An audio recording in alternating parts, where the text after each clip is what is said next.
So relaxed. Good evening, everyone, and welcome to Out of Nowhere. It's a terrific show today. My God, we've got Ronald Kinsella on the show today, author extraordinaire. Can we please welcome Ronald to the show? Hello there. Hello, Bob. Hello. Thank you very much for having me on again. And may I say, it's always a pleasure. I was just saying to you, I feel so relaxed when I'm on your shows. Paul's as well. Paul Sinclair, I love his shows. And Philip Mantle with him as well, bless him. But some of the others, it's a little bit, I'm a bit more nervous, I think. So I feel very comfortable. Well, you never know what they're going to ask or anything.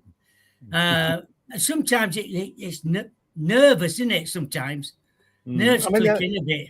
I've been, like most of us, been on platform, and I had lots of butterflies there, but it's still the same, But I'm very comfortable on your show.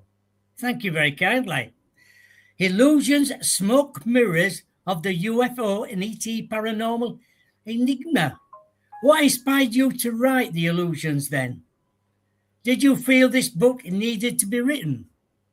I did, yes. I felt more so because of the enormous variance of the reported cases, certainly in the field of the werewolves, or should we call them dogmen, as Paul Sinclair's an expert on them, because he's spent many years researching them, and other things, in relation to this alleged ET or paranormal event.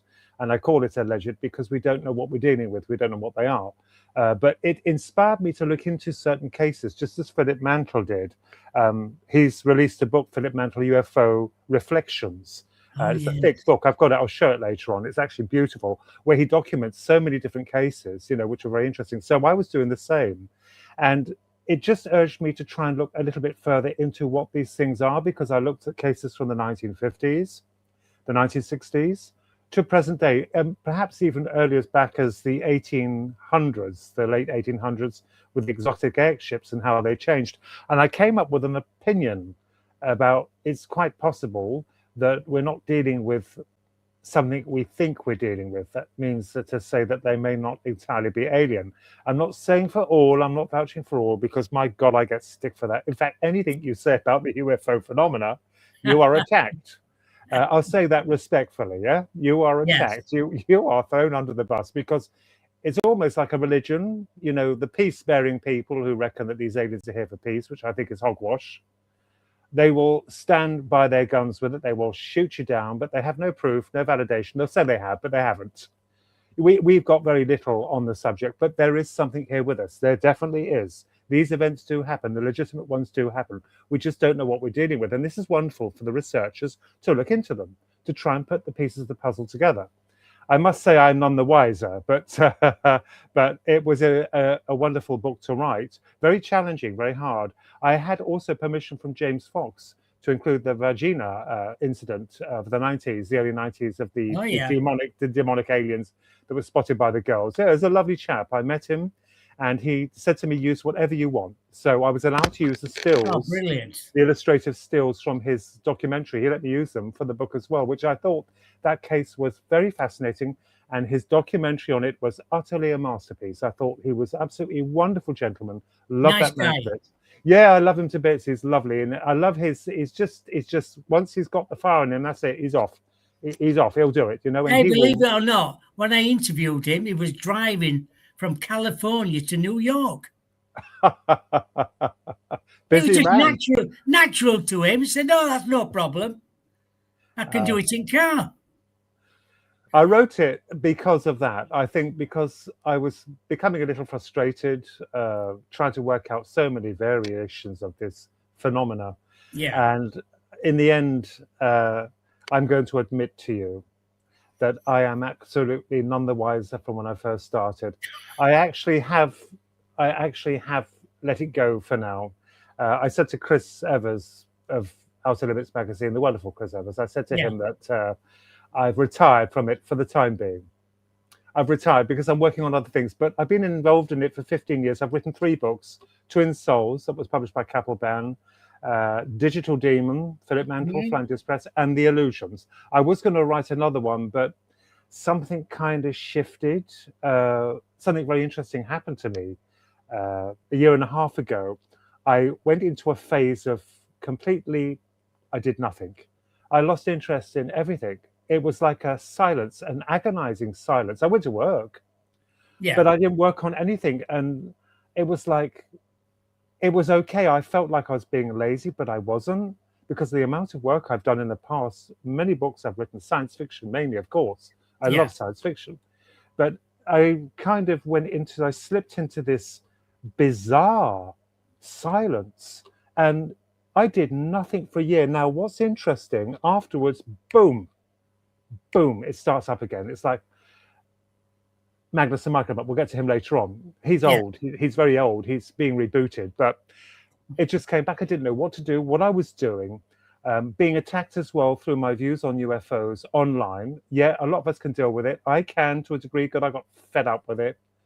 Fed up with this utter Petty hogwash. things. Yeah, and I thought I just want to break from it. So, but it's like the philosopher Alan Watts said, I just happened to come across this YouTube video where he states it's okay. People actually go through this. It's about a year of doing nothing. They call it a spiritual awakening.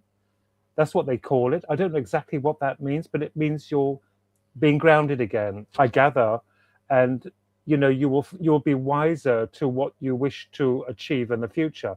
So I think that's what I was going through. It would certainly seem so, but my goodness, it's opened up some new doors for me. They're very uncertain at the moment, quite challenging, but they've opened up doors for me. So I spent this year doing nothing, absolutely nothing. And it reached a point where, to begin with, I was alarmed, then I was depressed, then I wasn't concerned. I let it go. Of all the things I could try and do, I had no interest in anything. So, and then afterwards, like jump starting into this. What made that project. point? Where did that point come into your life when you thought, I just need to get on again now? A year and a half ago, I mean, not then, perhaps later on, past that, I can't remember. It was very vague, this phase I went through. And it was very alarming, but I just let go. And when you let go and you don't expect anything, things happen. And I trusted in some form of manner that something will come back, and it has. My God, They it happen for a has. reason, Ron, don't they? Yeah, They happen yeah. for a reason as well. Make you Yeah. a better person, and you understand a little bit more about people slagging you off and all this carry on. I just take no notice of them. I just let it go over my head. Fine. There's also a point I'll raise about any kind of issue you make, even with a film, a critique of a film. And I'm not nasty. I'm a loving person, but something humored me. Just something. I'm not going to say what it was. It just humored me, and that's not like me. So I just felt this compulsion to write it on Facebook, because I was crying with laughter, and it's no reflection on the film producer, who is a legend. I know you mean. I know what you mean. He's a legend. He's a legend, a master creator. I love his work. Yes. It was just this one, and my God, I've been gunned down. My God, I was. They're entitled to their opinions, but they feel that they have to justify theirs upon you when it's an expression of your own views. My goodness, it's rather like them being on their high horses, peering down at you from above and slapping you constantly. How dare you? We're all entitled to our opinions. They are too. But it's funny. Dragonborn in the chat room, she says, it's because they're jealous of you. Let the haters hate it. That's their problem, not yours. Yeah, well, they've got a problem, haven't they? I mean, I don't care about them. I've had to do battle, as most of us, most of my life, from people. Hey, the Welsh Rebel in chat room said, your comment on Facebook was so funny. Well said. Thank you. I was not. It was just on impulse. It Yeah. wasn't. I just couldn't believe he did that. I couldn't believe he did it. It was so corny. It was corny. I'm not going to say anymore because I love the man. I love him. But yes, I do as well. We write our good books. We write our bad books. We make our brilliant films. We make some that are not so brilliant. But anyway, apart from that, we'll leave that. But that's the whole point of it. It's the attacks as well. I mean, you could be the nicest person. I mean, Jesus was a lovely person, and look what they did to him. You could just breathe, and they want. Yeah, you could just breathe, and they want to kill you. So I'm taking a break from the UFO topic. I would say retired. Who knows? I mean, I might go back to it later on, but I've got nothing else. I have nothing else. I believe illusions was I pushed it and pushed it, and in the end, I could receive nothing more. We're going round in circles and circles and circles, and I'm going round and round. But the cases in there were very interesting. Um, in that book. And I was very, very more drawn to the werewolves, the dogmen. I was also in touch with Martin Groves. Oh, yeah, His Martin. Yeah, I encounter. know Martin. I have never met him. I don't believe I've ever spoken to him, only briefly, but I asked Nice if I could bloke. use. He's lovely, isn't he? He was a deputy sheriff, if anyone wishes to know. He Yes. actually saw these things in the 90s with another sheriff, a friend of his, turkey hunting in the land between the lakes. He saw these things. This is what drew me to it, and he allowed me to use his story, which I thought was very gracious of him. So I put that in there as honest as I could be, and from his own perspective. I didn't color it, not like journalists. I kept it true to heart, and Yeah. I was intrigued by that because what he said, what interested me about him was the fact that when he saw them, I mean, this is a respected deputy sheriff on holiday with his mate going turkey hunting, right? And they see these things and they're real. His brain first thought is a man in a suit. So he drew his sidearm and aimed for the legs. And it obviously recognized what it was, but it was the fact that he thought it was a man in a suit. But when all hell broke loose, it went straight up, ran straight up this cliff edge, straight up, as quick as anything. He knew then, to his horror, that there was something quite sinister to the whole thing. They weren't men in suits, So this book was an amalgamation of my interest, more so with the dogmen. But as I said, I have written no more on it because I've moved on to other projects. So You are, but when we talk about dogmen, what do you think they are? I speculated that it would seem to me, from a rational point of view, although we have no proof, I have none, it's just speculation, that perhaps there is some kind of force that interacts with us. It's connected to us on a mental scale. It kind of knows our fears, and it will draw things out to invoke those fears, because the werewolves kind of change, just as these alleged greys change. In appearance, I put it down to a kind of, first of all, an AI that is beyond us, something off-world, I don't know, something out there, we have no knowledge of it, that is able to mimic things, but is not very creative. It needs us to create, to push on. It's like the airships I mentioned in there from the 1800s.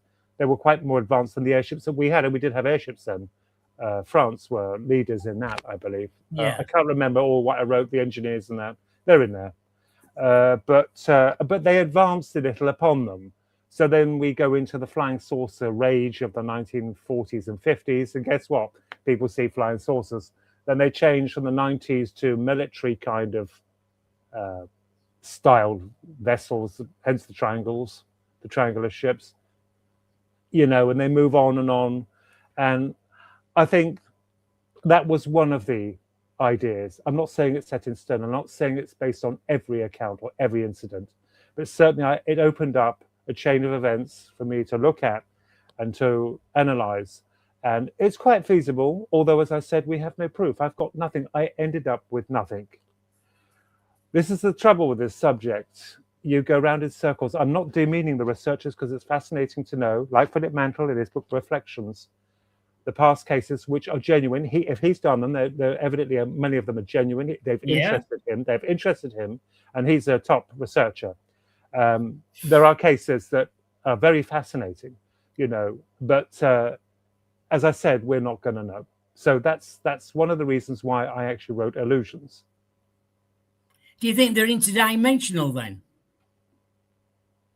It's possible. The scientists are actually open to the idea of being kind of windows rubbing against ours.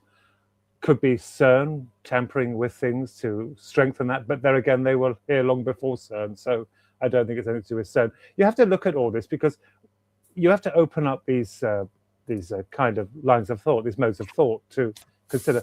I believe it's become so jumbled Now it's absolutely the pool is so muddied. You have these people, and no disrespect to them, they're going on about this federation of something, of aliens. I pulled the plug on that one. I'm sorry, I pulled the plug on it because we're moving into a kind of religious thing where they believe that they're all there, all love and light. And one of the things someone said to me on social media was he was adamant that the film I had seen, we won't mention it, all right? No. The film I had seen was invoking their agenda of seeing us move towards peace, or if we can do it. Well, that's absolute nonsense. Logically and rationally thinking, right? We've been here since the dawn of time, right? We've been fighting constantly from that end to that end, and we still are. So that's absolute bunkum. There's something else, but we don't know. They're real. This is real. The Greys are real. I believe that the genuine cases people have mentioned are real. We just don't know what they are, but people take them for gospel. That's what they are. Is it? Is there something behind them? And the damage these films do when they bring out films is that it becomes kind of like a Bible. People will believe that that's what the agenda is. And it started already. And I end up scratching my head thinking, we don't know exactly what they are, let alone their agenda. I would imagine that the military factions or the powers that be would be far greater involved with this and far more knowledgeable. I was interested. An example of this was a case that interested me was with President Nixon, and I think most of the ufologists will know what I'm referring to. Yes. When he took Jackie Gleason to an airbase homestead, I believe it was, in 1973, I think, because they were friends, they're golfers. He was a famous comedian from, was it called the what was it called? Oh, he was the Honeymooners. That's it, the Honeymooners. Yeah, he was very famous long before my time, but I've researched him, and he seems a fascinating man, Jackie Gleason. And they went to the Air Force base. Yeah, they took him to see these bodies of these dead pilots. So I do believe there might be some credence to that, actually. I think because his ex-wife wrote it, I know about that. But there is some credence to it, and you'll get people who say no, and you'll people who say yes. It's like the Roswell crash of 1947, the crown jewel of UFO paradoxes, And I mentioned in the Digital Demon whether it could well have been a Trojan horse. I mentioned that back then, whether it was, but I could be wrong. I do believe certainly something crashed there, and I believe they found something very interesting and perhaps even off-world. There are other researchers out there far more skilled than myself to comment on that, but these things interested me. So yes, these are the genuine cases I do believe may well have happened, because as with anything, they'll cover it all up. They've been covering it up from day one, and they will continue to cover it up. I don't believe we will ever have disclosure, as and even if we did, it'll be soft. They will just give out a few videos that the Navy has given out.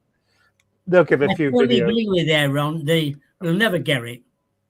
No, it's never, sad. Ever. I do believe they have pilots in freeze, perhaps crashed in a ship that was downed either by us or whether it couldn't cope with our own geology or our own atmosphere. Whether it was a Trojan horse, something did crash, or many of them have crashed. I do believe this was more so from 47 onwards, the 60s, I think, and then 70s. But I do believe they might well have pilots on freeze and the wreckage of their ships. I've always believed in the Roswell case, although I know some people don't. That's fair enough. We're at loggerheads with that. I don't want to be at loggerheads with them. I wouldn't be at all surprised the lengths the military went to cover this up. I mean, there's a paper trail. It leaves a paper trail. These things do leave a paper trail. So. Oh, it does. It does. What role does human consciousness play in encounters with unexplained phenomena? I don't know. I have no idea. I do know that when you express an interest, more than not, a high percentage, probably 60 to 70%, invoke it. It draws it to them in some way or another. I can't be factual about that, of course, but it would seem that interest generates reaction. Well, yeah. It's like using the Ouija board, okay? Yes. You use it once or twice, but then you're going to get more than not, you'll get results. So I've tried that as an experiment many years ago. A lot of this spans back to 27, 28 years ago. We did all this stuff. I don't do it anymore. Experimenting. You have to. People say, oh no, you shouldn't. No, you have to. We were well protected. But you have to do, if you want to try and find answers, you have to experiment. I'm sorry. It's like, I know it sounds crude. It's like on that Star Wars film, the wonderful George Lucas, his brilliant Star Wars, where I think it was the Emperor, or he was Chancellor at the time, he said, in order to understand something, you have to know everything about it, not just one side of the coin. I thought that was very agreeable. I quite like that. So you have to go into the darker aspects of it, But yes, I think it does generate some kind of interest from something. What advice would you give someone who has had unexpected experiences but is afraid to talk about it? Just talk about it, but trust those that you do trust. All right, don't go out and tell your work colleagues or anything like that, because I've tried to keep this quiet from my own work colleagues because they'll probably think I'm a fruitcake. I've retired from it now, but I was involved in it because I've seen them myself, the UFOs. 10 years ago was the last one, and there are only a number of them really in comparison to my lifespan. When you read them out, it seems like a lot, but really isn't. It's only a spattering of 12, 13. It's not many, maybe 14, I don't know, 13. I've lost count. But seeing them, but I don't know what they are. I have no idea, but it does help to talk. Don't leave it bottled up. Also, be careful on the groups you choose online, because some of them can be quite roguish. I'll say that respectfully. Yes, I don't understand where you're coming from there. Yeah, you just got to be careful who you tell. It just goes on, and if you say something and then people add a little bit more onto that. Yeah, they embellish it. Yes, it's like if you come up with a suggestion or you defend yourself, they'll add a word in, like rubbish. And you never said rubbish, but they'll add it in. I haven't got over that, have I? It's true. Well, yes, I understand where you're coming from there. So I'll tell you what, why don't we go from there for listeners who are just discovering your work? How would you describe Magnus the Micromut, the space god, in one sentence? Space dog, yes. He's old. He's very old. I'll tell you where he came from. I mean, people immediately say K9. You stole him from K9. I have not. It's rather like Snoopy and Scooby-Doo, and you've got all the other characters. Oh, you stole it from that. They're going to make a comparison. He's nothing like K9 at all. When I was younger, right, this sounds out there, really out there. When I was younger, this was the late 70s. So I wanted a dog. And we couldn't have one because, we moved around a bit. Yeah. So I imagined this space dog, this, lack of a better term, a robot, right? But he's not just a robot. He's something like your best pal. So I was thinking of AI. I wouldn't know what that was then, but it was like a kind of like an artificial intelligence. And it spurred from that. And he wasn't just like a box thing. And no disrespect to K9, I love him. I've got models of him. I absolutely love K9. I thought he was cute. He was brilliant for Doctor Who. Loved him. But this dog, my dog, had to be different. He had to be really like a dog, but even supersede a dog. He could talk. He could be a friend. He could guard you at night. Perhaps the size of a 3-year-old toddler. So you could pick him up. He's all yours. My God, You've got him. He's yours. You could switch him off when he babbles and babbles. You turn him off and switch him back on when you need him. So this is where the idea came from. And I actually, I tried to build him when I was, I think, 12. We collected these, you're not going to believe this, we collected these beer cans, these empty beer cans. Someone drank, we didn't. It wasn't my mother. Someone liked drinking. And we collected them all, wait till they were finished, and tried to put this this mock-up of this dog together. It was disastrous. It was absolutely blasted disastrous. It didn't work. But I drew him, and I kind of wanted him, but you get older, and he went away for a while. But because I'm good at art, I was an artist. I got an A-level in art. I studied art. And I've moved now onto digital art, which is sad because people say you cheat, but I don't cheat. I don't cheat.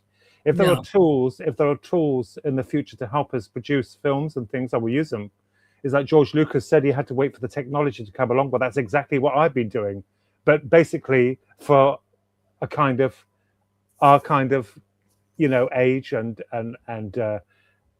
how can I put it politely? A poor man's version. I'm going to just say it. All right, I've got millions like George Lucas. But so the tools that we have used have been fantastic to bring him to life and to maintain consistency. I found a way of doing it because they're my own models. I created them in ZBrush. Being an artist, I can create models in ZBrush, his spaceship, himself, everything, and we can manipulate them and have them working.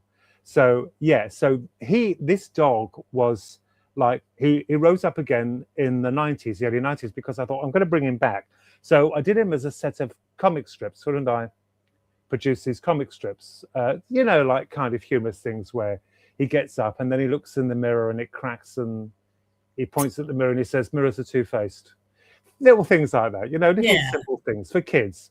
And we sent them off to newspapers and they were really wonderful. I must say the leading newspapers were absolutely wonderful. The one that published Andy Capp, they were the nicest. Oh, yes, I know you mean. I don't know what kind of newspaper they are, Andy Capp. And they were wonderful. They even sent us a big, I think I've still got it, a big 3-boxed, they're quite massive. They're showing us how big they should be because ours were small. They were showing you how big they should be laid out for Andy Capp. And they sent us this, it was a copy, one of their production copies of him. But they gave us the right size and a beautiful letter. They said that the dog is not in vogue. You have to change your style a bit because it's too early. This is the 90s, come on. Science fiction then it wasn't gaining traction. It was in the 70s and 80s, it boomed. But then by the 90s, it started to dwindle, So, and we left him. So then we bought him back again in a series of books that we had copyrighted in 93. He was copyrighted in the first book. Thank God we did copyright him. Thank God we had the notion. I was only young then. I think, what was it, 27? I can't remember. But yeah, we had him copyrighted. And good for you. They did a feature on him in the newspapers, the local newspapers, right? So this happened in 96 or 97, I think. So they did a feature. The Bedfordshire did a feature on him and put a picture of him in there because I drew him, with this beautiful mechanical dog. Of course, he's upgraded now. He's advanced now. And they ran the story. And this computer company or some company approached us and wanted to make him into a game. And, they gave us all this. Do you need a PC? This is when they were coming out, the PCs. Are you on internet? Well, it was in its very early stages, and we weren't on internet. I couldn't afford a PC then, let alone get online. They wanted to give us one, get us online to communicate with them about this game. And I said, no, I haven't got a PC. Well, it all went pear-shaped because they wrote back and he said, will you sell the copyright? I said, how much are you offering? £200. I said, on your bike. Oh. On your bike. So he dwindled again. And then he came back again because we found someone who expressed interest in him, then ripped us off. Fortunately, I didn't lose the copyright, and they did rip us off. They'll defend themselves. Said they didn't. They did. So I was threatened with court proceedings with this. So threatened with court if I didn't pay up. So I paid up. I paid the woman off. I had to get a loan. I had no money. This was 2000, early 2000. I had no money. I had to go to the bank to protect Magnus's integrity and his copyright, because although he's protected, people can be very shrewd. Yes. So in order to save all that, I didn't want him dragged through court. I paid the woman off. I borrowed the money. The bank were wonderful. And I cleared that in no time. I couldn't believe how quickly I cleared it. It's like spirit saying, there you are, it's done. You've got him protected. Brilliant. So, and he's come back again. And I've had this notion Philip and I have this notion because he's our little boy, So I'm very passionate about it. It's rather like Pinocchio, isn't it? You create something and you want him to come to life. Of course you do. I think kids will love him. Kids will absolutely love him. And so we've rebooted him, and actually we've filed for trademark, which is going through now. So he'll be trademarked on top of the copyright, so he'll be protected with all good intentions. And you wouldn't believe what I've had to do as well with him, right? So not only that, but we had a book published called, it's the Magnus and Michael Muck book. It was done 14 years ago. Okay, these ebooks companies, you know, these ebook companies. Yeah, I do. What do they call them? These Kindle things and all that. Kindle, yeah. Yeah, they published him, but we got no royalties. And these were published on multiple platforms for 14 years. And we tried to trace who these were. I can't say who they were for legal reasons. I don't want to get sued. No. But they were, I couldn't get them off. They were on Amazon. They were on Draft Digital, all the platforms. Well, I wrote to the particular publisher and they acknowledged no idea of where they came from. But in the end, I managed to get hold of Amazon, who were absolutely wonderful. Draft Digital were wonderful. All the platforms were wonderful. They wiped them off. Good. This is during, I've had 2 stressful months of going through this, having to clear up this mess. They haven't just been wiped off, they've been blacklisted, all right? So they deserved it. They deserved it, because what they did to me and Philip. You see what he's been through. So now we have total and utter control over this dog. Ooh. And we're rebooting him as an animation. So he's coming out as a very humorous animation. They're 5 minutes long each. I've extended it now to 5 minutes each. The first one will come out when the trademark is completely filed through. He's copyrighted anyway, so it's protected by law. And he's just a wacky dog. Now, what's interesting, when we brought him to life, we gave him a British voice. Okay, so I gave him a British voice. It didn't sound right. It sounded terrible. He sounded dreadful. I mean, because he can walk like a dog and he can stand up like a man. You know, he's a space dog. He has a ray gun. They send him to Mars, and there's a reason for it. I'm not going to give it away in here. They send him to Mars for a reason, to do with the Martians. It's not like H.G. Wells. It's completely different. It's very humorous because kids love humor. They love, love things like him. So, but we tried this British voice, and I said to Philip, I said, my God, that is dreadful. Then when we put an American, and it just fitted him. It just fitted him. Brilliant. Yeah. So, he's American. Ironic, isn't it? He's built in England and sold as American. So yeah, it's coming on. And I've spent more or less all this year working on him with the help of some very, very kind friends. One lady in particular who has been extremely, very, very supportive and encouraging, an angel of kindness. She has helped us through this all. So we are producing this production, and it's going to be hard. It is hard. And the reactions to him, you're going to get those who hate him. As you said, the jealous ones, I've got them. They'll attack it and stamp it underfoot. I've already had it criticized by someone already for showing them privately, a few people. I've disregarded them because I think, well, look what George Lucas had to go through with Star Wars. He almost killed him. But look how he pulled through with it. Yeah, that good old boy. Oh, yeah. He stuck by his guns and he did it. He had a dream and he saw it. This is what I'm doing. Philip and I are doing. So he's also gone. He's also going to be produced as a comic book as well. I've never done a comic book before in my life. So kids love comic books. So we're going to try and release it in time for the animation. Yeah. Sorry, Bob. What were you going to say anyway?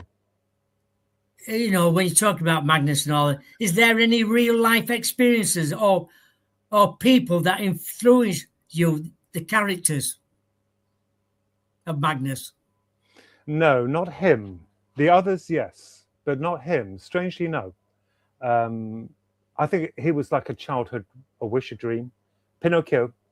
It was like Pinocchio, I gather. But I didn't have the skills as a kid to build him. It was impossible. But we didn't have much technology back then. I mean, you had microchips, but they were very basic to begin with.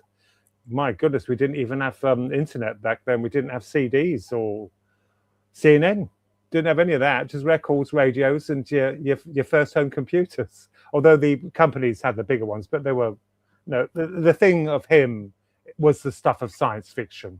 So no one influenced me with him. No, I don't. That I think it's more me because he moans a lot, but he gets the job done. So he takes after me. He moans a lot because all he does is moan, but he's a hero.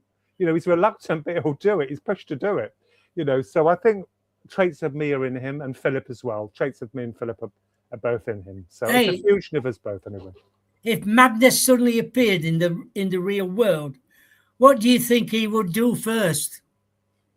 He'd moan.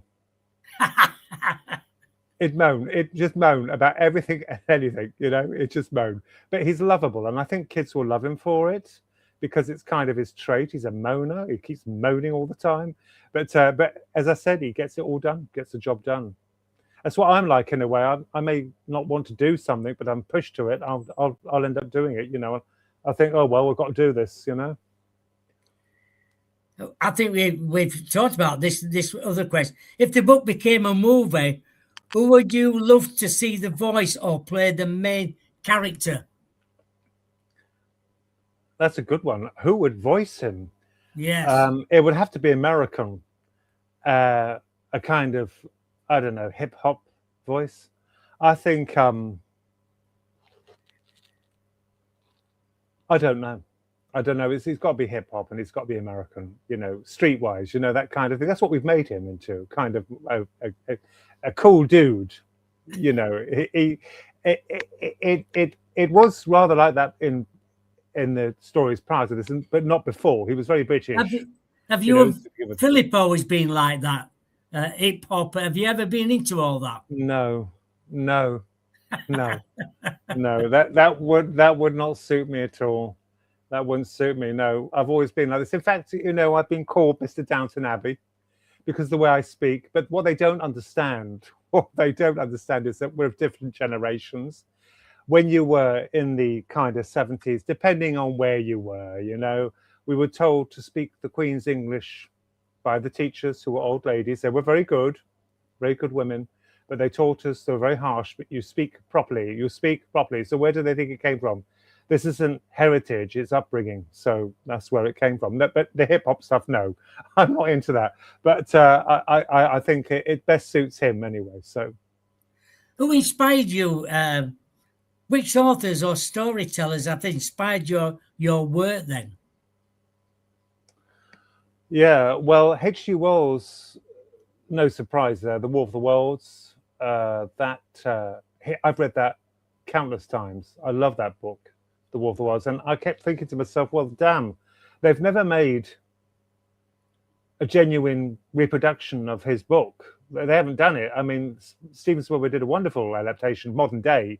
But I'm talking about Victoria, England, you know, where the Martians crashed and all that. But so it's H.G. Wells and also John Christopher, the author of the Tripods.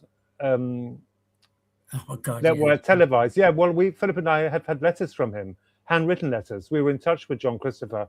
How was you? Yeah, in the mid-80s, we wrote to him, and this is before the internet, so we wrote letters, and the publishers sent them. So he wrote back to us. One of them's handwritten. Dear twins, he said, I'm in the throes of moving. Hope you're enjoying the series. Best wishes, John Christopher. And then he wrote us another lengthy one, and the first one was lengthy. So yeah, I've had 3 letters from him. 3 is a trilogy. So his books were a trilogy. So I thought that just about sums it up. We knew the last one, that was it. But lovely guy. I loved his books. John Christopher. Who else? There's many. Yes, Arthur C. Clarke. Childhood's End. I mean, I've read that God knows how many times. Childhood's End. They did a mini series of that for TV. I was so excited to see it, to see Corellan, their leader. These aliens come to Earth and they won't show themselves, but they're angelic. They've created all this wonderment on the Earth. Some people didn't like it. Companies didn't like it. I'm going to say in the 70s and 80s, there was a sci-fi film series on then on BBC. Yeah, people didn't like it. You know, in a sense that I've noticed that they made some comments about the new miniseries, not the book, the miniseries, but they haven't read the book, obviously, because they commented straight on the film. Well, the reason why they couldn't show themselves is when they eventually do, and they've done all this good, they look like demons. There's quite a twist there, isn't there? It's quite a twist. I thought that was amazing of Arthur C. Clarke. They look demonic. They're like demons, like the devil. And yet they come to do all this good. Although there was a price to pay at the end. Yeah, there was a price to pay for it. All this, this utopia for Earth and the goodness for mankind. There's always a price in there. Always a price to pay. Oh, of course there is, yeah. Without giving away too much, what adventures can readers expect about Magnus? Well, in this one, yeah, well, I don't know, because this one is going to be a 6-parter where he's sent to Mars. It was based on a book we had done in '96 that was published and copyrighted, so it's based on the Martian Master Plan. And so there's a 6-parter, because actually running these things can be expensive, very expensive. But, I've been perfecting the very first one, working very hard on getting that looking just right for him. And so I plan to do 6 of them, 5 minutes each, and see how that works, And they're going to go on YouTube. We're going to have a channel for him on YouTube. Oh, brilliant. The idea is for the children to see him. I'd love it for them, before they go to bed, they'll watch the animation again and again. They do. Kids love funny things. To rerun it before they go to bed, or to wait for the next episode. And they do take months. I mean, the first one's completed, but the next one might be 3 to 4 months before it goes up. So it's going to be a series of them, 6 in total. And then who knows? I don't know. I'm not going to look further than that with him, all right? Because he's like jump started, been rebooted. So we'll see how he goes. But thank God he's got full protection now, And also what we've had to go through with him, it's him, not the others. It's him that's been a bit of a naughty boy, really, because he's got us into a lot of trouble. Oh, my God. Yeah, you don't realise how you've got to be protected. This is a very unscrupulous world. I think it always has been. You read of cases of the rock stars in the past, Elvis, their managers, ripping them off. They were ripped off. These poor people, they were being ripped off. A lot of them being taken for a ride, and they find out eventually. It always comes out in the end. Everything always comes out. You can't guard a secret forever. It will come out. The truth will come out. It'll be exposed. So, you have to be very unscrupulous, and you'll get people who diss it and say, you've copied it. Yeah, you have that all the time. I mean, these are people who are jealous. What are you going to do, aren't you? Yeah, and we find out they don't do anything themselves. They just sit there at the keyboard, getting drunk and feeling invested, and then attacking you. When you talk about are you going to make copies of him as well? I don't know. We're going to do trading cards of him, and there's going to be a soundtrack. Trading cards would be a good one. Yeah. There's going to be a soundtrack for him. Only a few for kids to buy if they want. Jolly. I tried different things with this, and I found a tune that completely suits him. It's kind of like, I would say, a little bit like The Incredibles, but it's not. It's not like that at all. But that's kind of, where it's humorous, because I tried so many before of themes of very doomy and dark and it didn't work. You see, you've got an ear for it. You have an ear what fits him, just like his voice, just like his attitude, just like the music, just like how he looks on the animation. He looks fantastic, by the way. He looks absolutely brilliant. The first time I saw him move, I couldn't believe it. I thought, my goodness, we've got something here. We can do it. We could get him to move and talk, and now we can get him into a little animation. Janice should just say, hi, Ronnie. Did everybody enjoy watching the 1960 film First Men in the Moon with Lionel Jeffries when they were younger? That was my first introduction to aliens. Yeah, that was when they had that kind of diamond-shaped ship that floated and it went to the moon, didn't it? The scientist with his crew. And they had the Martian cows on there and the Martians. Is that the one? I think Ray Harryhausen did the special effects for that. So that's the one I'm thinking of. Brilliant film. Loved it. Absolutely loved it. I thought that was wonderful, wonderfully portrayed. I have seen it a number of times, yes. I love the professor in it, the bald-headed chap with the little customer. Oh, yes. I loved him. I thought he was wonderful. But don't you think a lot of the old films were classics? Yeah, they are. They were. I mean, I was just saying that The Devil Woman from Mars. Now, I had never seen this film. I'd seen it in the old science fiction books, seen it advertised in, write-ups in the old 1980s books, like a film compilation. And I saw it with her there, the woman in black, very formidable woman, very assertive. And Philip bought me the special edition, which came with the cards, the lovely cards in there, like the film cards. It reminds me of the trading cards from Star Wars, the bubblegum cards you used to get. And in a little booklet in there, and I watched the film. Do you know what? I couldn't stop watching it. I never looked at my watch once watching that film. Oh, I've watched it 3 times. It was a small production based in the Scottish kind of Highlands, in this little hotel where this woman arrives in her spaceship with, I think it was Johnny the Robot, was it? I think Johnny. I think that's what he was called. Looked like a fridge freezer, but it was great. It was okay. I loved him. But it was the story and the characters that kept you hooked. It wasn't all this dozy special effects. It was the story, and I liked her. I thought she was fantastic. She was such a, I'll just say, like, she was such a cow, but she felt like she had every right to do what she was doing. I just loved her. I loved the actress, and I came to appreciate the film very much. And I think, yes, you're right. The old films are much more classical than these new ones. These new ones appear to be empty. There's no soul in them. They're based purely on special effects. They're very clever. I'm not going to knock all of them, okay? No. But they seem to be running out of steam. They need to come away from the special effects, go back to models and CGI to create these things, to go back to old traditions. I know it's expensive, but look at Star Wars. Look at Close Encounters. What about, I know you're a fan of Doctor Who. The older Doctor Who. Don't mention the new ones. Don't mention the new ones. The old ones. Yeah. Oh, yeah. I love William Hartnell. I loved him. It was such a cantankerous old so-and-so, wasn't he? But you loved him, because he was like a right little tyrant. But he was very clever. And he was another character I hadn't seen till later on in life. I collected the DVDs and I fell in love with him because of his there was just something about him. I think he's got a grandfatherly feel to him. He's like your granddad, but he's not, And you just wanted to know what happened to him, and all that. Yeah, the first lots. And Tom Baker was brilliant as well. I mean, we've got to say, Tom Baker, yeah.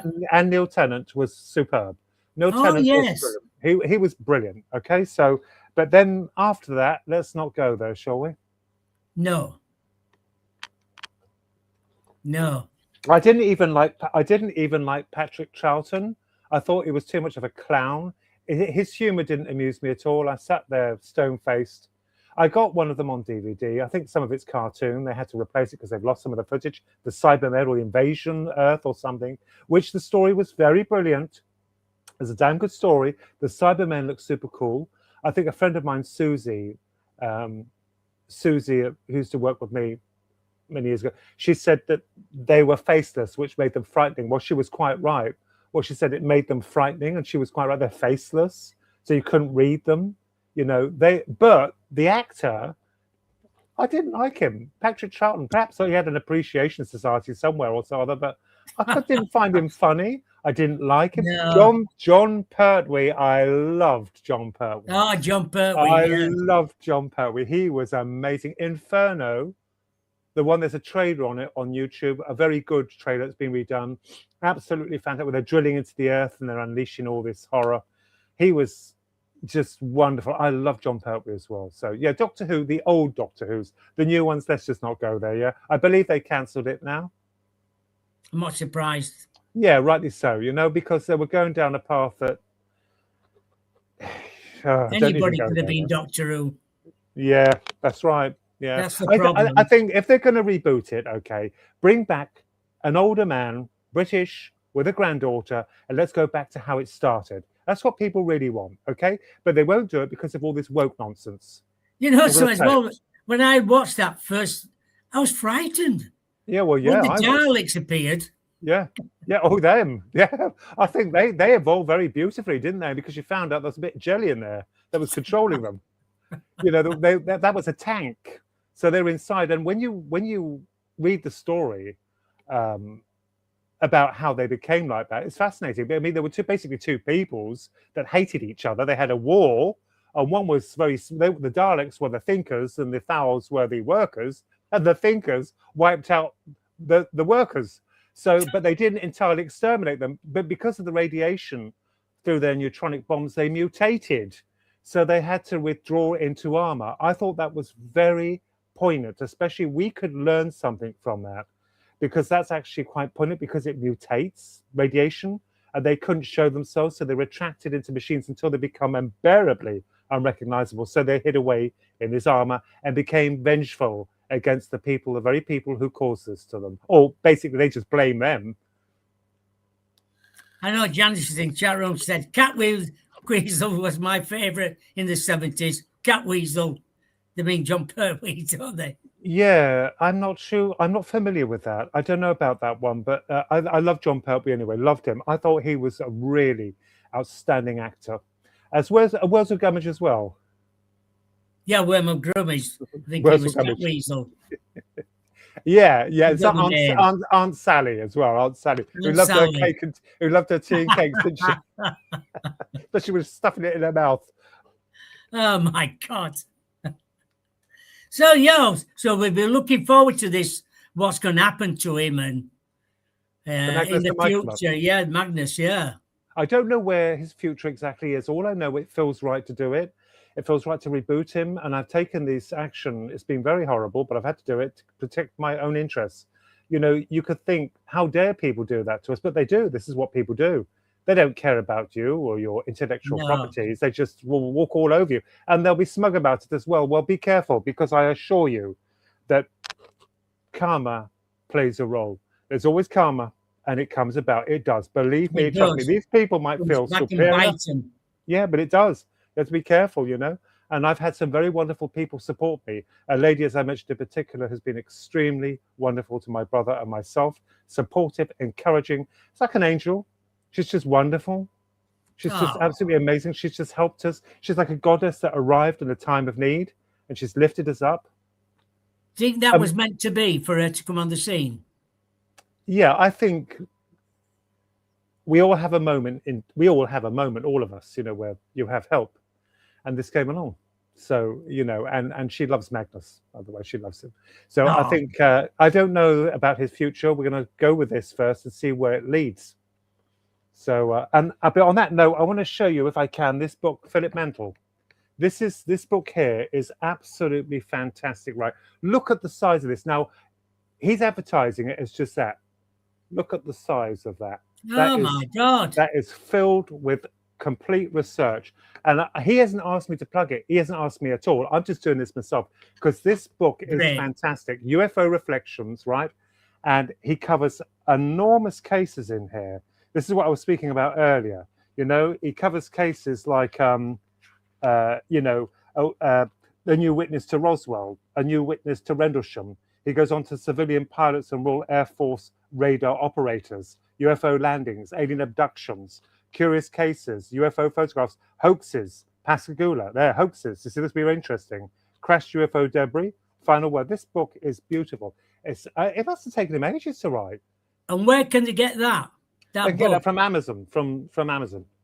It's available on, I think it's Kindle, softback, hardback, and audio as well. So this book here is fantastic. It's I mean, look at it.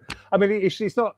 When I got it, I couldn't believe how thick it was. But that's Philip Mantle all over. When he does something, he really works. He really works on it. Yes, he does. So bless him. He's a great guy, Philip. Yeah, he's helped me and my brother as well. He's helped us with our own books as well. He's been a wonderful mentor. Yeah.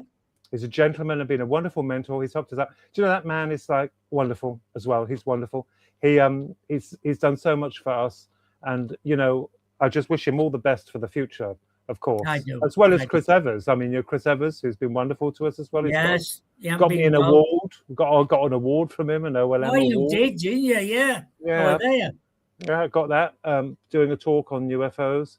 As I said, I've pulled back, retracted now because it's become, for me personally, not for anyone else, this is my own personal views, a little bit messy. And I feel that I need to take a stand back, and also to work on the dog as well. The Magnus. Good for you. Hey, Ronnie, good for you. Give yourself a break from it. Yeah, I need it. I need something to take. And he brings me joy, you know, this work. So it brings me joy. You know, working on the comic book has been very good. You know, it's interesting what kind of takes you feel you're gonna move to. You know, how you're going to present this, because as I said, I've never done a comic book before in my life. I've done illustrated books, but not a comic book. But I'm having some help there. So and he's going to look. What about your cards? Are you getting some help with your cards? Yeah, we'll pay. We're going to get them paid for to be produced to see how they go. The trading cards, see how they do. We'll sell them around places, see how well they do. The trading cards, because the reason why I thought of that is because of George Lucas, his trading cards, the genius idea he had of producing them as trading cards. You get the sticker gum, and you were excited to see when you opened it what you had got or what you hadn't got, and whether you needed to buy another packet to complete the set, which also had, by the way, these won't because they're quite complicated, but he had cleverly, like, you built them up into a picture. Of course you do, yeah. It's very clever how they do that. I would say you want more then. Yeah, he's become a kind of mentor to me. I don't know him, I've never heard from him, but he's a mentor for what he's done. And when you actually look behind the scenes of what that man's been through, you can't help but tip your hat and admire that man for everything he's done. You know, such an honorable man, and he's stuck true to his vision, and that's what I admire about him most. He just stuck to it, really stuck to his guns, even though the horrors he went through with Star Wars producing it. And I believe he had a hard time in England with it. I've read all that. Yeah, that's charming, isn't it? Fancy them doing that to him, you know, bless him. Never knew he'd become what he became, but my goodness, thank God it did happen, you know. So yeah, he's kind of a mentor to me. I look at the bubblegum cards and I look at what he's done, and I think, well, he gives us hope. People like us hope for the future. Hey, your magnet is going to be absolutely out of this world. Thank you. That's very kind of you to say. You're going to, when it comes off, Ronnie, it's going to be great. I'm sure all the kids will love it. I hope so. I want the kids to, you know, really love him, you know, as a character. You know, and he's old. That's the ironic thing is, it's ironic, isn't it? He was copyrighted in 93. I've got a few years from 60, right? And that it takes that long to get all the right, to get him completely clean, and then to get him, yeah, how it's turned around. Yeah, I mean, I feel like I'm in my prime. So, you know, I'm in my prime now. So I feel like, you know, I'm really strong now, really going to give it all I've got. And no one's going to mess with me, boy. No one's going to mess with me. I've been threatened so many times. These people out there don't realize how many times I've been threatened. And it's not going to wash, because in the end, the truth comes out. I wouldn't hurt anyone.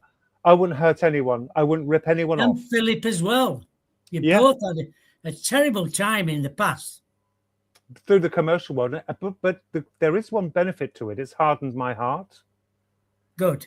It's hardened it, so I'm more cautious of where I step and who I approach and who approaches me with it. You know, these people threatening things. Well, you go ahead. You know, you may think I'm butter, but I can become steel. Ooh, love it. Oh yeah, I know. Paul used to say to me, anybody slags you off, take the notice of them, don't write back. They'll get fed up sooner or later. Yes, I mean, I don't usually anyway. I'm very restrained, but my goodness, the review for just a simple film, and look what it does. So that's just a film. This exemplifies the problem we have with UFOs and the paranormal, because that is absolutely a different kettle of fish entirely. I admire all the researchers of this. I admire the people who publish their books, the genuine people, Paul Sinclair and all the others, researchers who really give it their all, and they are genuine. They are doing what I'm doing or was doing. They're trying to find the truth. They're much more well-equipped than I was, and I wish them well with all the research, everything they do. I wish them well, and I hope they continue with strong hearts to keep publishing their books and researching this phenomena. It is important that they do, because it needs to be addressed. The truth, I don't know if it'll come out straight away, perhaps not for a very, very long time, but they're fighting that corner, and I admire them for it, very much so. I know you do. Before you go, anyway, where can people get that book, Illusion, Smoke and Mirrors? I think it's on Amazon. I mean, I never read them again. They're published, and I don't read them because I'm frightened that I could have done better, so I won't reread them. So, but they're available on Amazon, I believe, on Amazon. I think it's an audio as well. I haven't looked into it for a long time now because I've been working on these new projects, but it's a beautiful book and I'm very proud of it. Yes. Looking into the many cases, especially the dogmen, and the very kind researchers, the top researchers, who have allowed me permission to use pieces of their work. I'm very honored and I admire them very greatly. So Amazon, I believe it is. Yes. So thank you very much. Okay. It's always a pleasure when you're on the show. You've always got plenty to say, and I'm glad you've got something else, a project to get it stuck into. Thank you. I'm like my dog, I can't shut up. As I said about the switch, you just switch him off. And moan. Just switch him off, he can't shut up, he won't shut up, yeah. And moan, yeah, he moans. It's been a pleasure. I look forward you and Philip coming up to Benton. Yeah, we will be up there because I want to see you again and see Paul and the family. Send them our love, won't you? Send them our love. We want to come up because I want to go. I need a break to come up on my way up. Just need to of course you do. Of course you do. Well, thank you to everybody in the chat room as usual. Without you, we can't do shows. It's nice people in there to ask questions as well. So thank you again. Thank you. Yeah. Good night and God bless. Take care. Bye for now.